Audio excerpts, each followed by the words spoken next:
De GGD en de Voedsel- en Warenautoriteit doen onderzoek naar het tegental Q-koortsbesmettings in Friesland. De laatste tijd is bij 11 patiënten de ziekte geconstateerd. Voor het grootste pad komen die Utrecht en omkreten. Wat de bron van de besmetting is nog net bekend.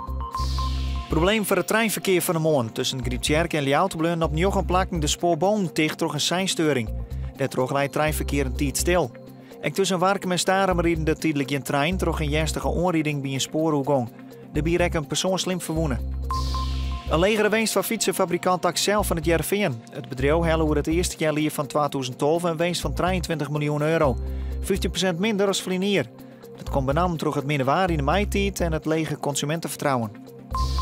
De lofboppen die ouder wie juist jongen vol met lofballon. De binnen voor de zo'n 20ste keer de Frieske ballonfeesten verstaat gaan.